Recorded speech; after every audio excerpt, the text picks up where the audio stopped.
Hey everybody, it's Cooking with Jules, and today I am doing a cook through my refrigerator and pantry meal. I have a lot of stuff in my pantry, some stuff in my refrigerator that I need to use up. So that's what we're going to do, my refrigerator and freezer. So that's what we're going to do tonight, and we are going to make a one-pot spaghetti that is budget friendly and I think it's going to be really good. So let me go over the ingredients. You will need a pound of ground beef, a jar of pasta sauce. I'm using my favorite Hunt's garlic and herb, petite diced tomatoes or petite diced tomatoes with green chilies. I'm using the one with green chilies, but you can use any kind you like. Spaghetti, cheese. I'm using this 4-cheese blend, but any kind of shredded cheese I think will work. And from my spice rack, I'm going to use some Italian seasoning. Okay, so the first thing I'm going to do is I'm going to put this ground beef in this pot, and I'm going to brown this ground beef. Okay, so I've got my ground beef in my pot, and I got my heat on a little over medium.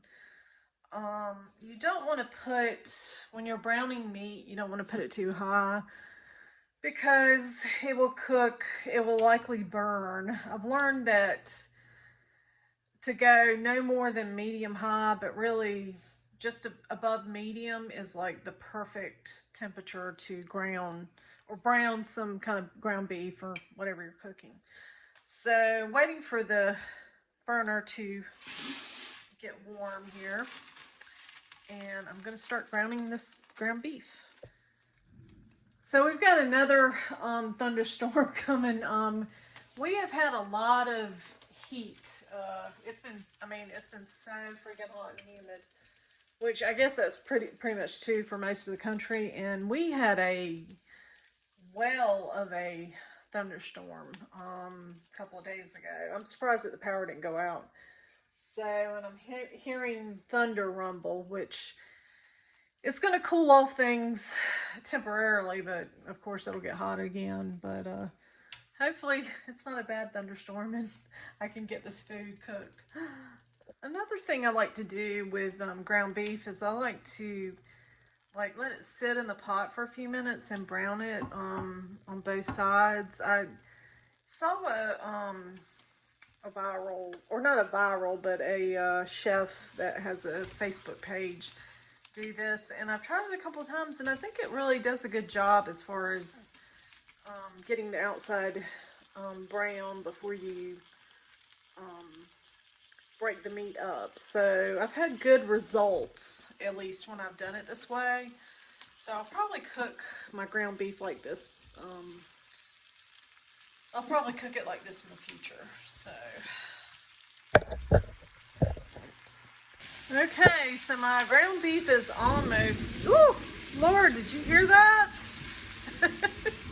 So we do have a thunderstorm. It's pouring down rain right now.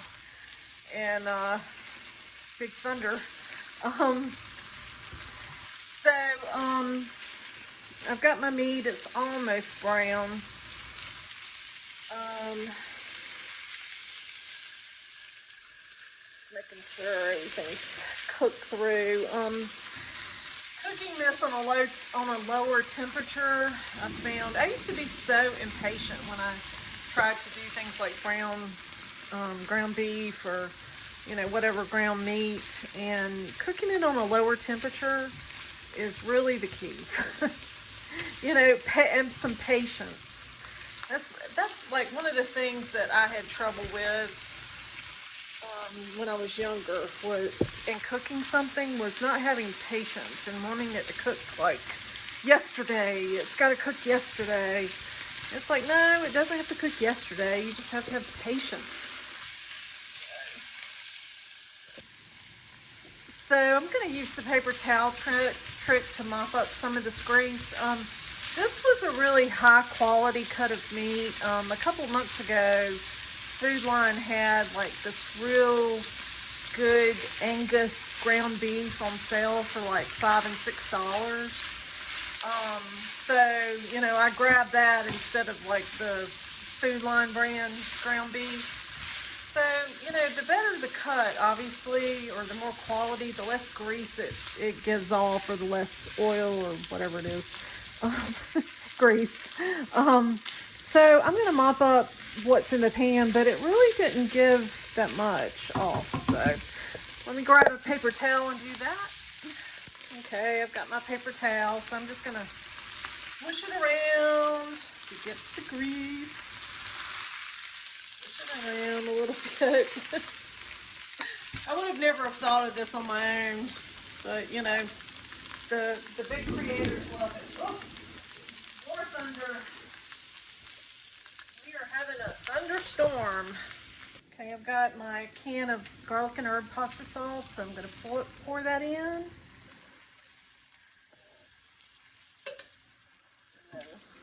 Swish everything around until it's nice and all the meat is nice and coated.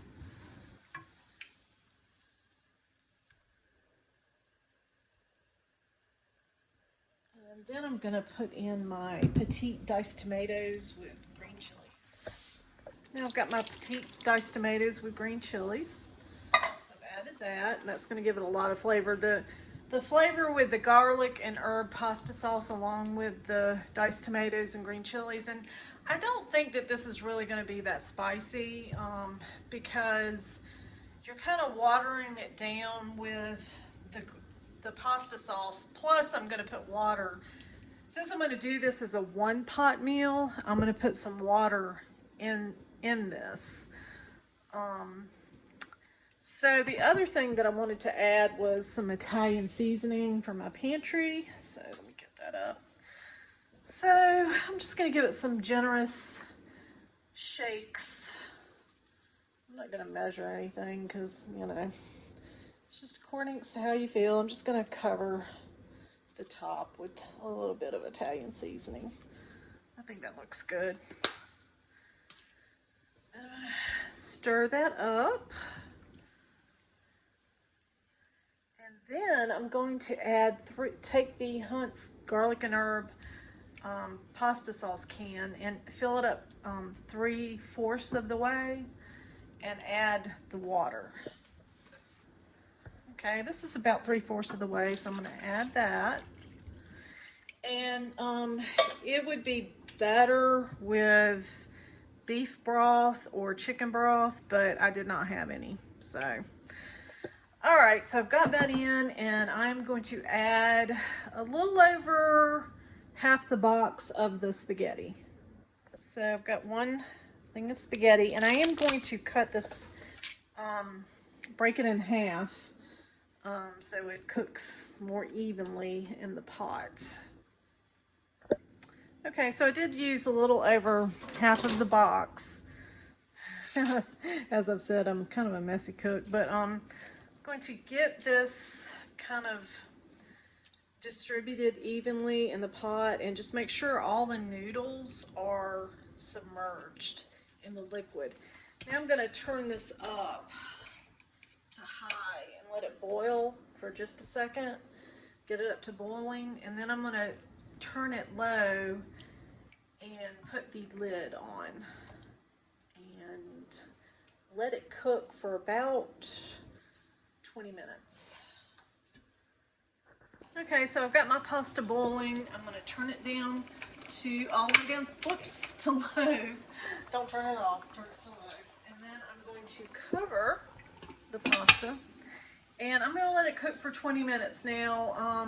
Periodically, I would say every 3 to 5 minutes, stir it. And that's really important if you do not have a non-stick pot. This is non-stick, so fortunately it won't burn or it won't stick to the pot, but it still needs to be stirred because pasta, especially spaghetti, it's mostly spaghetti. If you don't stir it, it has a tendency to stick together. So make sure when you're cooking pasta that you stir it every couple minutes, or spaghetti, I guess I should say, because it does like to stick together. Okay, I've got my handy dandy pasta tool here, so I'm gonna just move it around a little bit. It's only been cooking for a couple of minutes, so the pasta is not all soft yet, but move it around, make sure it's not, sticking together. That's like the most important thing when you're cooking spaghetti, is to do that. So I'll do that a couple of more times in the next 20 minutes. At least three to four more times. Okay, it's been about 20 minutes now, and I did cut the heat up just a little bit to medium low, just to get a very, very good simmer going. And this is looking very, very good. So what I'm going to do now is, I've got this cheese that I'm going to use. I think that cream cheese would probably, a half a block of cream cheese would probably work best in this recipe. I don't have any, and I'm trying to use the items that I already have. So this is kind of a no-spin type dinner that's going to last me a couple of days. So I'm going to use this 4-cheese blend. So I think I'm going to use about half of the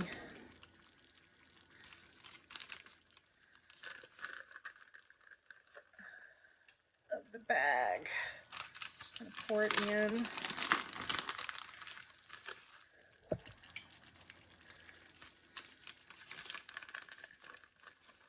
And I'm also going to go ahead and turn off my heat too.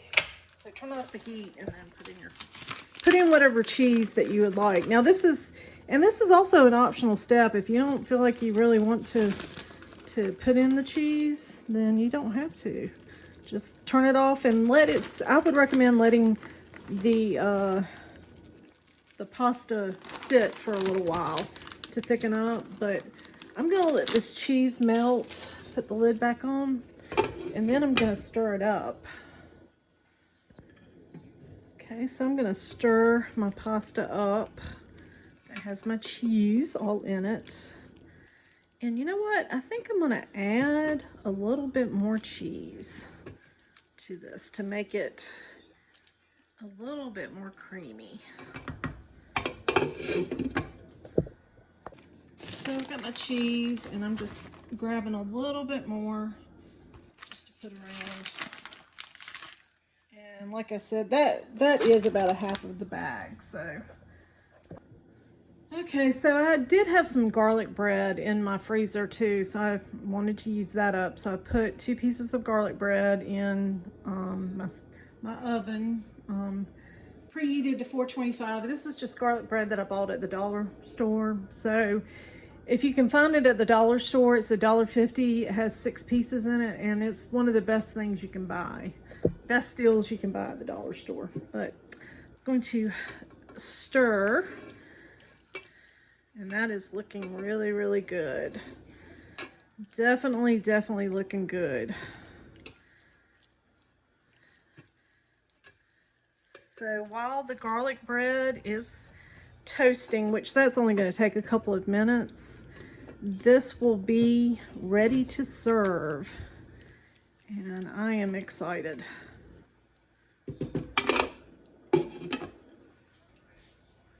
Okay, so I have my garlic bread. Woo.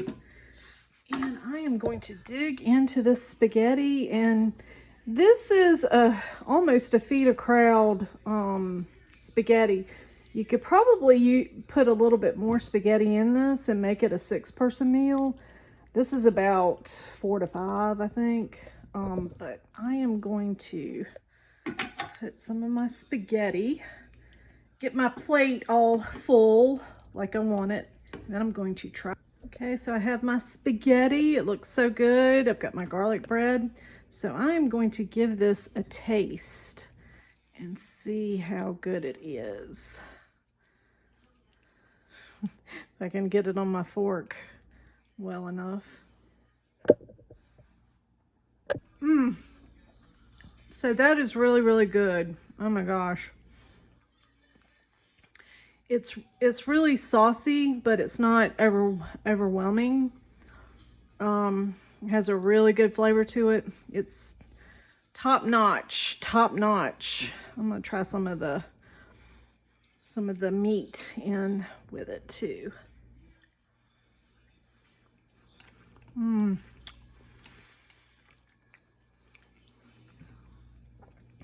That is really, really good. Really, really good, guys. A plus. So I hope you enjoyed this today. If you give it a try, let me know down in the comments. If you like this video, give it a thumbs up. Click the subscribe button, it's free. Hit the bell for notifications when I upload a new video. And as always, bon appetit.